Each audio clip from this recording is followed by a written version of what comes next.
behind all meditations, all participations in life, they all become more effective when we constantly think of God in everything that we do.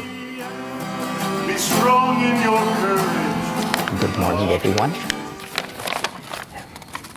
So today's question, sorry, let me get my notes organized here, such as they are.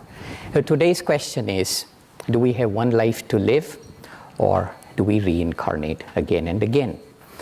And as you heard in today's reading, and indeed the entire body of Indian scripture is unanimous, unambiguous about this, that reincarnation is a fact of life, or more appropriately, reincarnation is a fact of death.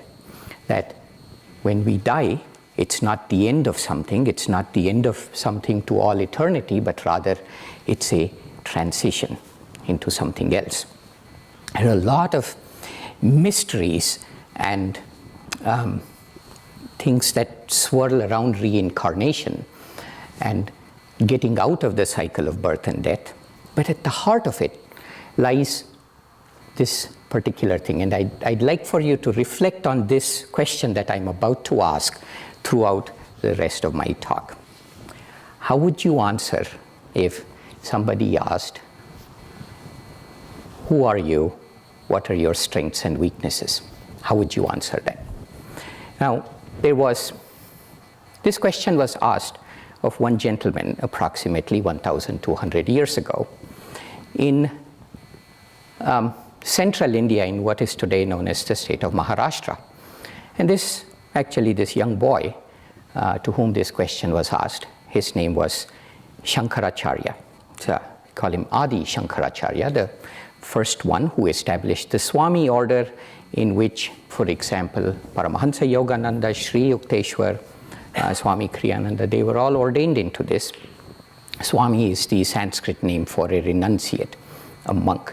Now, Shankaracharya, he was about 12 years old at this time, and already he had digested the distilled essence of the entire corpus of Indian scripture. And if you've ever seen that corpus, it's pretty daunting. Okay? An introduction to Indian philosophy spans 5 volumes and has about 2,000 pages. I have it on my bookshelf. That's an introduction. So this young boy at the age of 12 had completely digested it. Not just that, he had a formidable intellect, but he had also felt God's presence. Only one thing was remaining in him. He wanted to cross over to the land of Samadhi, to the land of actual God contact. For that, he needed a guru. So he walked far, far away, as the chant said, and found his guru. And his guru asked him, he asked all of his disciples, the prospective disciples, the same question. He asked, who are you? What did the boy answer, this young boy of 12? Here's what he said. This is literally what he said. He composed a hymn in Sanskrit, and I'm going to tell you the first verses of it. He says, who are you? And the boy says, Mano buddhi rahankara chittani naham, nacha shrotra jihve, nacha grahana netre, nacha vyoma bhumir, na tejo na vayu, chidananda rupa shivoham shivoham. And Yogananda translated this. Doesn't that sound wonderful? It's called Mahanirvana Shatakam. And it's 6 verses, and I just read for you the first one. Yogananda translated this as, no birth, no death, no caste have I, father, mother have I none, mind nor intellect, nor ego feeling, sky nor earth, nor metals am I am he, blessed spirit, I am he, Chidananda Rupa, Shivoham, Shivoham. This is how Adi Shankara answered the question, fully believing in it. He wasn't spinning it as a message to get into the good graces of his guru. This is literally what he felt. This right here contains the key to this entire thing about reincarnation and pain and suffering. So keep that in mind as I go through the rest of the points that I need to make. So I said reincarnation is a fact of life, and time to tell another Sanskrit verse here. Some of these, they're so ancient and they have such vibration that it's fun to hear them, whether or not our intellect gets the meaning. In the Bhagavad Gita, in chapter 2, Krishna is talking to Arjuna, Krishna, God in human form, and Arjuna, the devotee. And he's explaining the nature of the soul. And at some point, Krishna says, this is what he says, Vasamsi jirnani yatha vihaya navani grihnati naroparani tatha sharirani vihani jirnani anyani samyati navani dehi. What that means is, just as us, you and me, as our clothes get old and threadbare, we toss them aside without a second thought, and we drape new clothes on our body. Similarly, the soul, as the body gets threadbare and reaches the end of its impermanent life, it tosses away the old body and dons on a new corporeal form. Tatha sharirani vihaya jirnani anyani samyati navani dehi. Navani dehi means new body. Okay?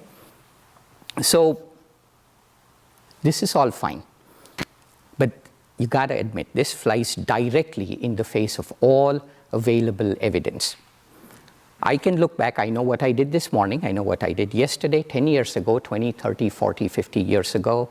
Most of us can recall perhaps dim memories from when we were 5 years old, or some people even when they were 2 years old. But after that is a wall.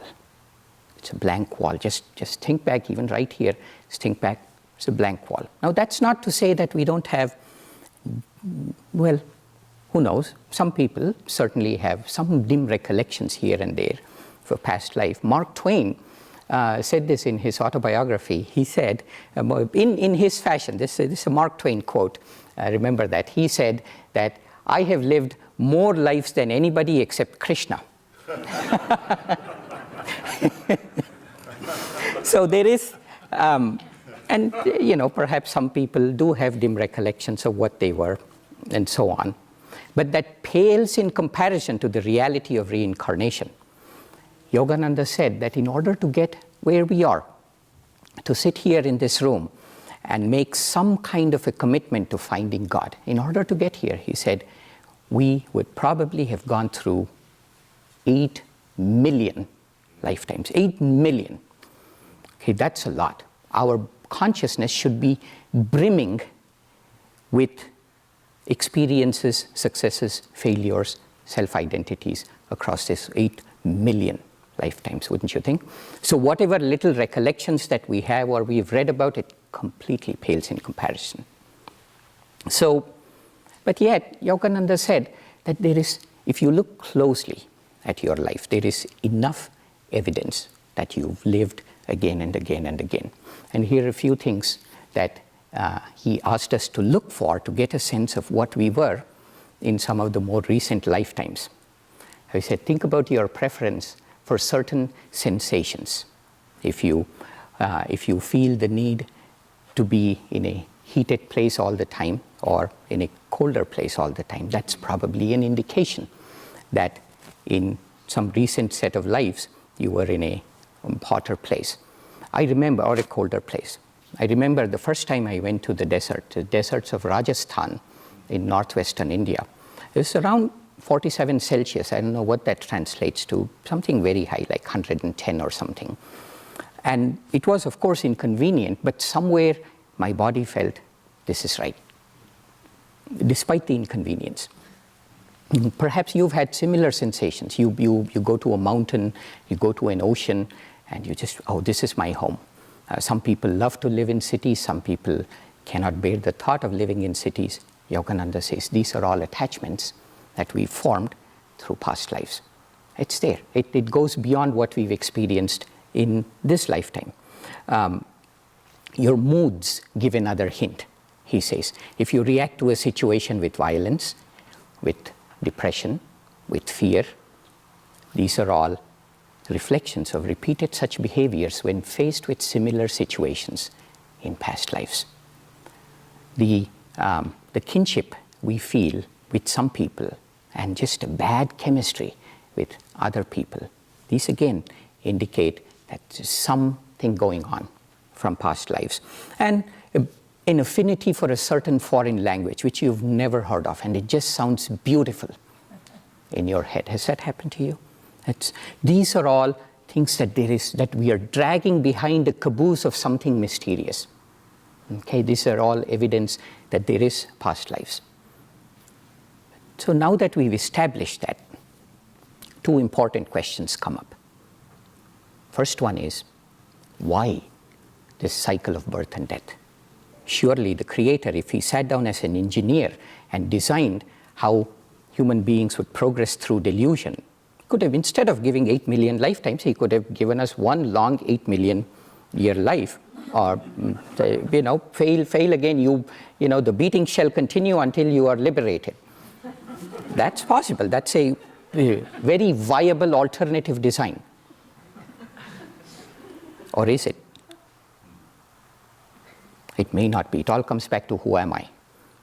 So that's the first question. Why this cycle of birth and death, this odd little design? The second one is, why is it that we don't remember our past lives? Let me answer the second question first, because in a sense it's easier. Here's what Yogananda said about this. He said, memories of past lives are hidden from us to prevent us from identifying with our failures and with the roles that we've played in the past. So when somebody asks us, okay, who are you, what are your strengths and weaknesses? The answer we give them, the answer we give to ourselves, in a large part determines the trajectory of our lives. It's such an important, but it's so close to us that it's frequently ignored.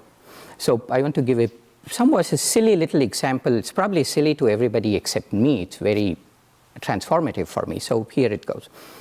When I was in high school, my PT instructor, physical training instructor, he once decided that he is going to rank all the boys in terms of their athletic abilities. It's just something that he wanted to do. So it was a normal day. I went to school and he said, okay, let's all come out. And he gave us many tests, but one of the tests he gave us was how many push-ups we could do. And we were all paired off 2 at a time so that it would be efficient for the PT instructor. And he stood in front of each pair of people with a clipboard, and all the rest of the class were gathered around, waiting to see how these poor sods would do. And he had a grading system. If you could do 15, you were there. Well, we got 3 stars. If you could do 10, you're okay, you're not bad. You got 2 stars. If you do 5, you should not feel very good about yourself, but you're still okay, you got 1 star. If you did less than 5, you were despicable, you got 0 stars. This was his grade. He told us all of this. And my turn came. I was paired with a guy named Abdul. Unbeknownst to me, two of these facts were true. One, I was very horrible at push-ups. I didn't know it at the time, because I'd never really had any chance to try how many I could do. And unbeknownst to me, Abdul was a savant at push-ups. So we started, and here was the PT sir standing there and the rest of the class, and then the very first push-up, I knew I was in trouble. And so I'm struggling, shaking, coming up, and I do second, third, and the fourth one was a face plant, and then after that I stopped. It just was not possible. In the meantime, Abdul, the push-up savant, is cranking it out. He's so, even I could see, he is so graceful, so good. All he needed to do was 15, but I distinctly remember this. The PT instructor, at the count of 23, he said, okay, Abdul, you can stop. The guy wasn't even out of breath. Now what are my strengths and weaknesses? That's where I'm going with this. This combination of this savant who could crank out push-ups and me doing a face plant at number 4 instilled in me a strong sense that I cannot do push-ups. Okay? It was very strong, and in little ways and big ways. I don't want to overemphasize how meaningful this was, but in some ways, this is what made me turn into a geek. If I can't use my body, I'll use my mind. And you can see these little things, these little self-identifications determine the trajectory of your life in very big way. Now, of course, Divine Mother had other plans. I ended up being a yoga teacher. Now I routinely teach people how to do push-ups up here on the dais. It's what are your strengths and weaknesses? Now, if in one lifetime, one experience can create self-identities that are this strong, imagine if you remembered all of your millions of lifetimes, all the things that you went through. You see, when we are young, we don't have any sense of limitation. The world is our oyster. We can do anything. We not. That's because of this gift of no memory of past lives. Otherwise, we wouldn't be able to get out of bed. Isn't that true? So when we are young and somebody asks us, what are your strengths and limitations? Who are you? We don't mind saying, I'm an astronaut. I'm the greatest scientist. I'm the greatest artist, because this see, the reset button has been pushed. We have been rebooted so that all past self-identities have been erased. We'll reacquire it just like I did with my push-up thing. But every new lifetime is a fresh start. Now you see why the design cannot be anything other than reincarnation. If it was one long 8 million year life, or if we retained memory of all of our past lives, we'd be in deep trouble. We'd never go back to God. See where I'm going with this? So this is why we don't remember, so we can answer when somebody says, who are you? What are your strengths and weaknesses? We can set an inner narrative that biases us for success and achievement and finding God. So then the next question, remember I said there were two questions. Why do we reincarnate, and why don't we remember our past incarnations? So I talked about the second one. Why do we reincarnate? This is asked mainly from the perspective of, how can I stop reincarnating? And just to say, do I want to stop reincarnating? I mean, this is a pretty good deal. So do I want to? So here's another story for you. This is taken from Vishnu Purana. It's one of the many these extraordinary books filled with lots and lots of stories, and one of the best ones is Vishnu Purana. And in there, the following story is narrated about the creation of the universe. The creator Brahma has his marching orders. He's been told by Vishnu, the Supreme Spirit, who is beyond all creation. He's told the creator Brahma that you now go create the universe and, animals and plants and men and women and so on. Now, when a baby comes into this world, how does it start its life? How does it start its life? It begins by crying out loud. Right? Everybody does that. You did that, I did that, all of us do that. That's the exhaling breath. So the Creator started creation too with an exhalation. So what's the exhalation of Creator Brahma himself? What do you think it is? It is the sound of Om, of course. So when Brahma the Creator exhaled, the sound of Om issued forth from his 4 mouths at the same time. And this sound of Om vibrated the galaxies and planets and plants and animals and men and women into existence. And men and women came and they said, "Ooh, what is this little body I am in? This is so limiting. I was in infinite bliss all this time." So they sat in meditation and went right back, merged back in Supreme Spirit. So Brahma had a problem now. Okay, he get a bad performance review at this point if this were the state of affairs.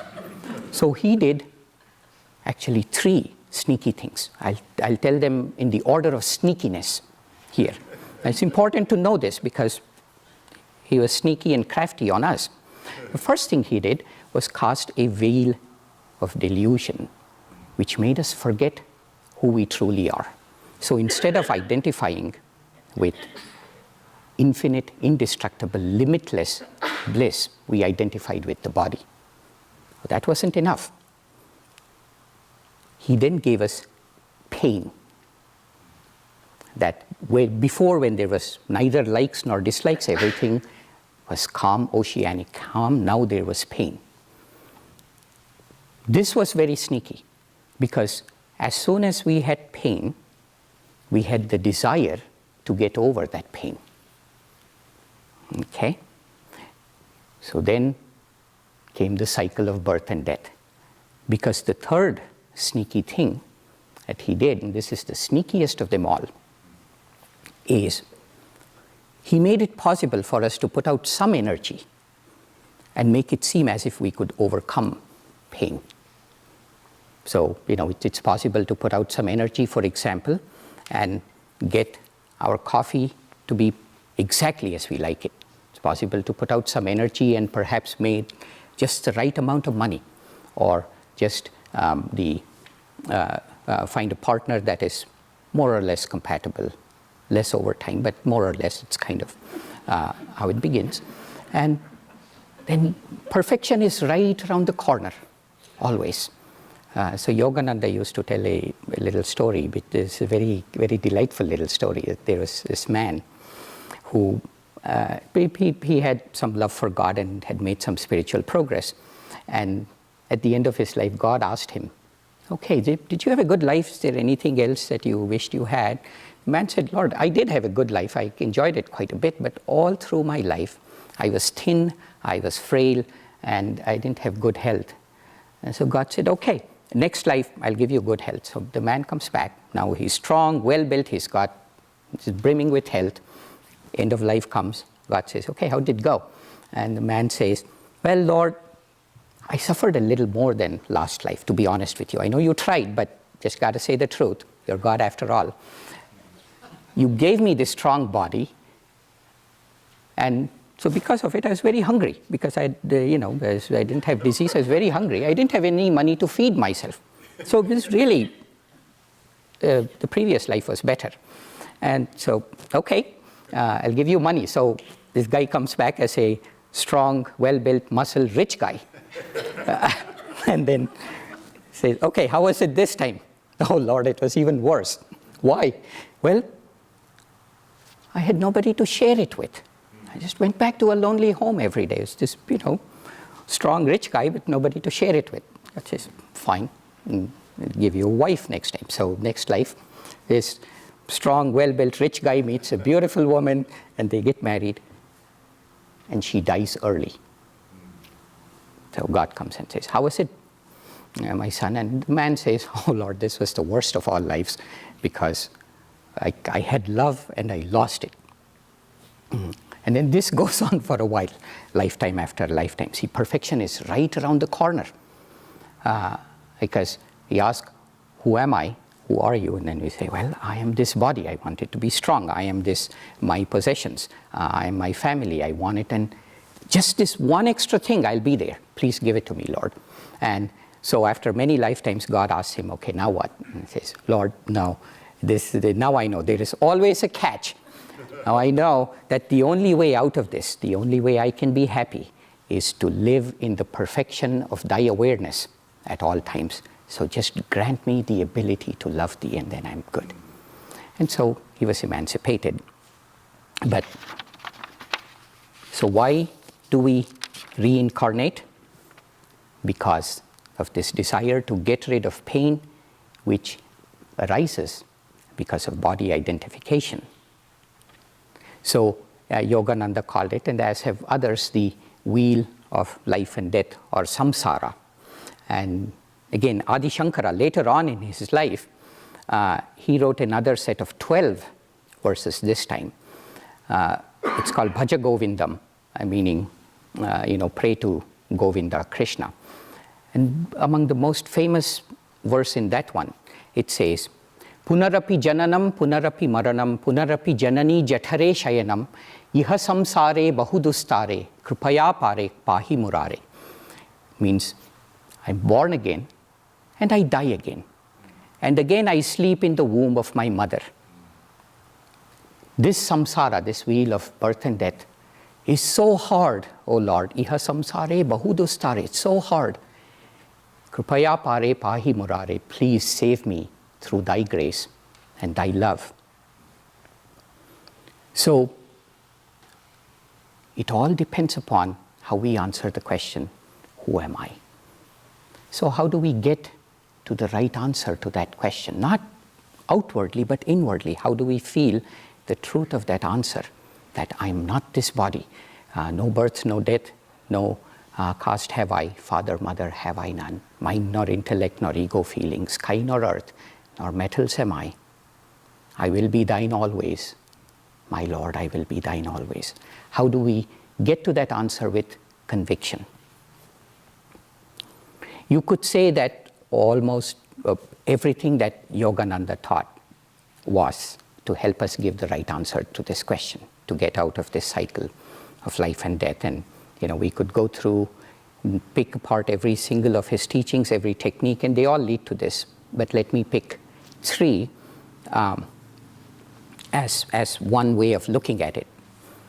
The first one, he says the best way to change our answer to who am I is through meditation. And let me read directly his words. This is from the book Karma and Reincarnation. If you are at all interested in this topic, go down to the boutique and get that book. If you're not interested in this topic, get that book anyway, because it will make you interested. A truly marvelous book. So here's what he says. Immortal souls can only expect to be free by utterly destroying all seeds of earthly desires by contact with God through meditation. Meditation reminds the soul of the unending fulfillment in the immortal inheritance of bliss and makes desires for earthly ways unnecessary and ridiculous.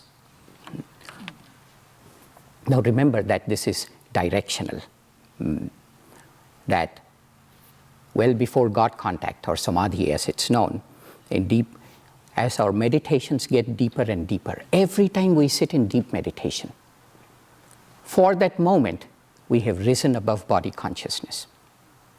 However little, we've soared up just a little bit above that, and that filters into our daily life.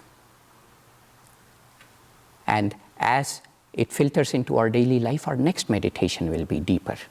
So this vicious circle of birth and death is counteracted by this virtuous cycle of deeper meditations and rising above body consciousness. But we need to take it beyond the meditation cushion, so to speak. It cannot all be done there, not yet anyway.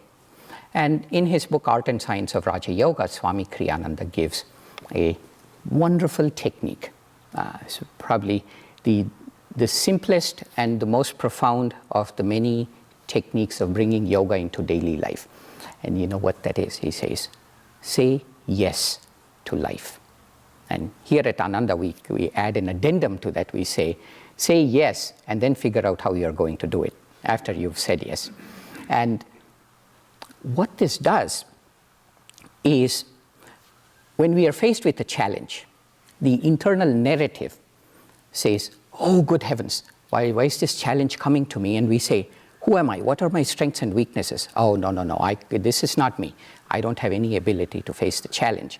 That's the inner narrative. So saying yes to life will help us answer the question, who am I? What are your strengths and weaknesses? In the cosmic sense, the immortal inheritance of bliss, as Yogananda put it, rather than in the limiting sense. Once again, do you see what an extraordinary blessing it is that we don't remember the past lives? Okay? But in addition to this saying yes to life and meditations, these are self-effort. This is what we do. The third aspect really is that behind all meditations, all participations in life, they all become more effective when we constantly think of God in everything that we do. Instead of saying, I did this, I achieved it, I meditated, I failed, I succeeded, feel that God is doing it through us. And it's important in this context to offer both successes and failures, because they both create self-identity, strengths and weaknesses. Offer them both to God. So again, quoting Yogananda from this book, Karma and Reincarnation, and I'll end my talk with this quote. He says, during activity, never feel that it is you who are acting. Act instead with the thought that God is the doer. Pray to Him, Lord, Thou art acting through me. Even when you make mistakes, make Him responsible for them. He likes that. Peace gave us the mountains. Peace gave us the sky.